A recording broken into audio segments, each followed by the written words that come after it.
The following is a heartbreaking story of male to female transitioner who is having major regret and complications post-sex change surgery. Viewer and listener discretion is advised. I deal with feelings of regret that I cannot shake off me. I try to ignore them and tell myself I did the right thing, but deep down I don't believe it. I have these feelings of regret that keep hunting me. I had sex change surgery in the summer of 2016. I still deal with problems more than 3 years later, especially discharge from the neovagina. It bleeds so easily. I have to be very gentle when douching or I'm bleeding. I also have yeast infections all the time. My orgasms are weak and not pleasurable at all. I don't like how my vulva looks. It looks like two giant flaps of flesh and lacks real labia minora. I feel like Dr. Pierre Brassard fucked up my surgery, even though he said it was one of his best results. Whenever I try to have sex with a guy, the guys always said that it felt too narrow and that it felt different than they were used to. Most guys seem to prefer to not have to penetrate my neovagina. In fact, the last two I hooked up with thought it was too gay to penetrate my vagina. They only wanted a blowjob and they were not even interested in anal. They still treated me like a man. Dating is very hard. Men above 30 only want to chat about my life and want to be a friend to listen to my struggles, but they don't want to take me out on dates, etc. I pass well and haven't been misgendered in ages. I never get clocked. It's just that they can't get over the fact that I was born male and that my genetics are male. I have given up on dating. I haven't dilated in ages. I just rinse the neovagina with isobetadine and vinegar every other day to avoid bacterial growth. I found a box of photos from the other day where I was pre-surgery and living full-time, and I looked happier there than now post-surgery. I keep asking myself why I went through with this surgery and can't give myself any good reasons. I feel like I was momentarily blinded by thinking this surgery was a good idea. It was too demanding of my body. 3/4 inches of my vagina is obstructed by scar tissue. Even the smallest dilators cause me pain. It looks hideous to look at. I compared it to other neovaginas the other day, and mine looked better, but when I compared it to vaginas, there was just no comparison. How it was stitched together, how it healed, it looked so out of place compared to a vagina. It was the goal I had worked towards for so long, and when it finally was over, I think to myself, looking back, was this the reward? I can't help but feel regret and grief that I put my body through this, that I couldn't come to the conclusion that this was a very bad idea. I thought it would be a couple months of recovery and then going forward with my life like a normal woman. Now I'm basically feeling like I'm a medical patient for life. I feel stupid for not having realized on time that this was a bad idea. I felt blinded by promises, by sales talk from the surgeons, the lack of follow-up and the lack of taking responsibility of the surgeon and the surgical center GRS Montreal also makes me livid. The fact that I lost even the belief that you can make a woman out of a man, the belief that I held for so many years. It all feels like some slap in the face. Before sex change surgery, I thought that this surgery would be that last little mile, a ticket to a normal life as a woman, a normal dating life. After all, people would not have genital preferences they could reject me for? Well, bummer, because I still don't fall within their genital preferences. Men who like vaginas feel grosses out by my neovagina when they know I'm trans. Their brains fail to see it as a vagina. I can't fault them. My own logical thinking fails to see it as a vagina. I couldn't win either way. I just wonder why I put so much money, energy, and time into this. I have been living on calming meds the last couple of days. Without them, my emotions are too overwhelming. I can't detransition because I'm past the point of no return. Testosterone wouldn't have any effects on my body anymore after multiple years without it. I would likely fail to pass as a regular male after all the years on estrogen. So what's left? Living my lie and hoping it will all get better. I failed myself. I failed everyone around me. I deserve what happened to me for being so stupid. Here are some of the responses to the post. The link to the original post will be pinned in the comment section down below. You are not alone. I am 1.5 year post-op and I regret my bottom surgery. I do not regret transitioning at all. I actually was so much happier before getting my bottom surgery. Part of this regret I have is because I encountered immediate urinary complications from the surgery. And I'm still having issues. I miss how effortlessly peeing was for me before getting sex change surgery. Now it takes longer, effort, and hygiene. If I had known what I know now, I would not have gotten the surgery at all. I went into it blind and not really asking the right questions. And I get so upset at myself. But what can we do? What's done is done, and we have to continue to move forward and make the best of what we have. Stay strong, girl. I experienced complications from the surgery immediately, and I'm still traumatized by that experience. Looking back, I wished that I would have enjoyed the process and journey of my transition, had taken more time on making that surgical decision, spoken to more individuals who had undergone the surgery, and really did my research. I think the idea of surgery is powerful for many people. It makes you feel like you can reach the finish line. But the truth is, we are always not quite there. We always have more to do. We are always transitioning towards our ideal. I am not happy with my surgical result, but it is better than what I had. I do wish I could have the same sexual function, but that is something I can work on.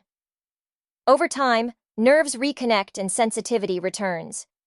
It's been maybe 2 years now, and it gets better little by little. I think, though, there will come a day when we can have a bioprinted or grown vulva, vagina, etc. that can be implanted into our body. Think about that. If that seems like an attractive goal, then hold on to your current life in the hope of that bright future. You've dealt with a lot of shit in your life. You are tough, and you are resilient. Trust your strength. If it causes physical pain and not the results you wanted, you should be able to sue the surgeon and the clinic and any therapist who recommended it to you. I don't know the laws. Please consider talking to an attorney. I'm sorry you're going through this. My sweet friend, I must tell you how important your post is.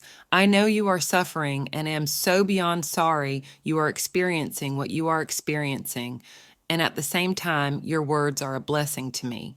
I am a mother of an 11-year-old boy who identifies as a girl.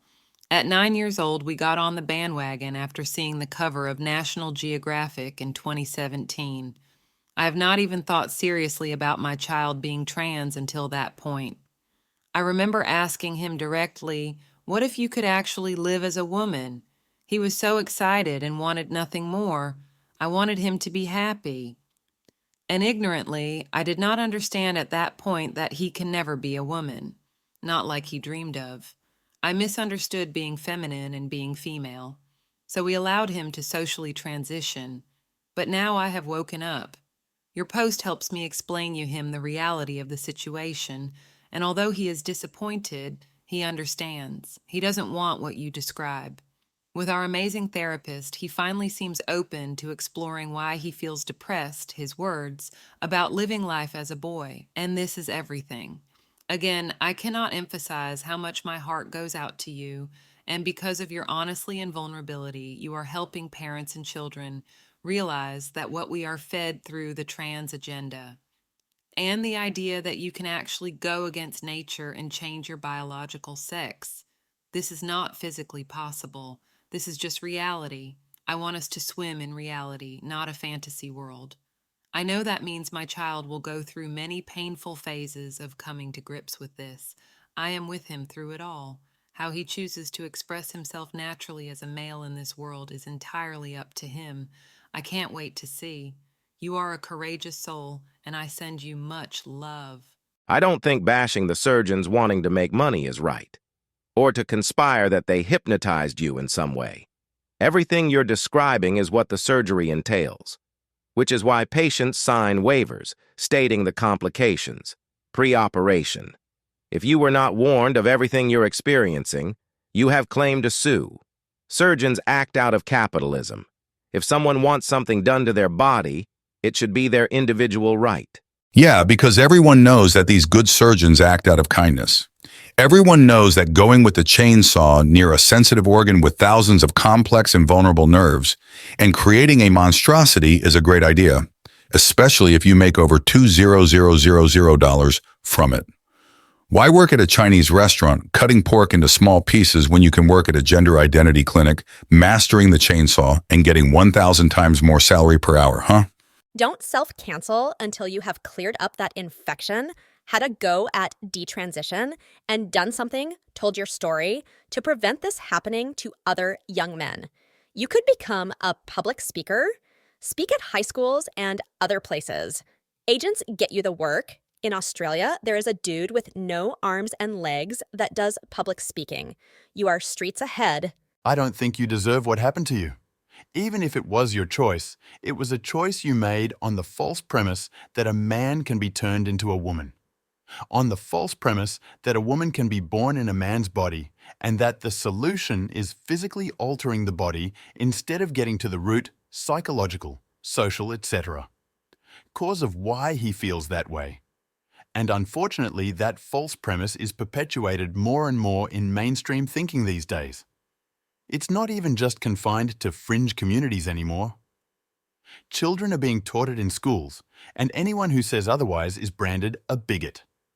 It's no surprise that you bought into the idea that you could become a woman with sex reassignment surgery when it's a comforting lie that's constantly being told, a ticket to a normal life as a woman? A normal dating life. After all, didn't people have genital preferences they could reject me for? For a dysphoric gay man, it can be a nice idea that he could become a woman and be able to date like a normal straight person. It's much harder to accept that as a gay man, only a small minority of men are openly gay, bi, and even fewer of those men prefer men feminine enough to pass as female. It's difficult to have a normal dating life as a gay man, let alone a gender non-conforming gay man, let alone a gender non-conforming gay man with boobs, no penis, and a sorry imitation of a vagina. As hard as it is to be gender dysphoric, it seems like a lot of times it becomes more difficult after sex change surgery, especially since it's something that can't be undone. I'm really sorry that you're in this situation. I hope that at least some people see your post and reconsider the idea that physical transitioning will automatically solve whatever problems. I was gender non-conforming and effeminate my entire life and bullied since kindergarten for it. It regularly happened that kids used girl as an insult. Children can be misogynistic even at that age, and called me faggot and sissy and other names. I came to school with what you could call mini handbags. My friends were only women. I just didn't click with men. I was quite flamboyant in my speaking and mannerisms. I just couldn't deal with the internalized homophobia. At home, I was pressured to marry a woman and give my parents grandkids. My parents were conservatives. So to escape being pushed into a life that I didn't want, I transitioned in hope that they would accept me as a heterosexual woman and stop demanding that I come home with women, who I was not attracted to. There was just no place in society for an effeminate man who liked men and who didn't want to buy into these standards that conservatives pushed upon me. Gay men seemed lonely, and the gay community can also be mean and hostile to femmes, so there was no safe haven for me. So transition felt like an attractive option to escape this nightmare. I couldn't be masculine. I didn't want to lift weights and talk about sports. I wanted to let my emotions flow and talk about fashion. Unfortunately, that was not allowed. So what option did I have in a world where I didn't have a right to exist as myself? Transition, sadly. I was scared of my body getting more masculine as I would age, and I didn't want to grow into a man's man. So the dysphoria and the internalized homophobia pushed me towards transition. I think there are more people in my situation. In the trans community, I was celebrated by creepy autogynephiles who were sexually aroused by me and wanted to be me. That pushed me even further down the rabbit hole, until I convinced myself under peer pressure that a neovagina would be the icing on the cake, that would enable me to live life as a normal woman. Fast forward 3 years and 2 months post-op, I still experience discharge from my neovagina, and my mental health and physical health has been severely compromised by this surgery. That and the shame and realization of what I did to myself, what I put myself through, because I was blinded. Now, whatever I do, the rest of my life will be a mess. I try to draw myself into work as much as I can. I try to stay away from trans subs. I'm sick to my stomach from what happened to me, and it feels too painful to come in contact with the trans community. They became a symbol for my pain and my scars.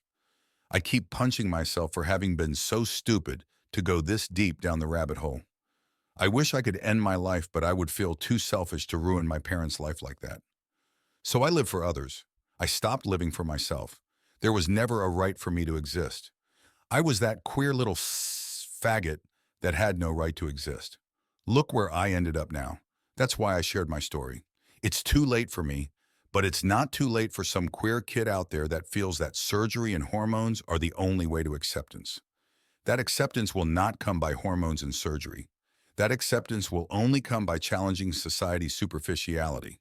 I wish someone would have told me this when it was not too late yet. So I will turn something negative into something positive by giving others the warnings and advice that were withheld from me by a fraudulent community. Once the knife went a bit too far, it's too late. So educate while the knife is still far off. It was a similar thing for me. I started transitioning partly because of how much bullying I got for being a girly boy, and for wanting to escape the social pressures placed on guys to be manly, to have stereotypically masculine interests, to get married to a woman and provide for a family, etc. It felt like my only options were to be shamed and stigmatized by nearly everyone my whole life, to pretend to be manly, which I couldn't convincingly do for prolonged periods, or to live as a girl in stealth. The last option seemed like the best, especially once I learned about the trans community at 17. And I saw how so many trans women's experiences with dysphoria were just like mine. I was really fortunate that eventually I talked to my dad about it, and he helped me to figure out the root causes of my dysphoria. So often it's things like homophobia, gender stereotypes, and the cruelty that people have towards gender non-conforming people. It's sad when people are pressured to change themselves when it's really the rest of society that is the problem. This Reddit thread was created 5 years ago. This Reddit account has been suspended since. I hope this person found strength to live after what has been done to their body. Let me know what you think in the comments down below. Please, don't forget to subscribe, share, and like to raise awareness and to help me out.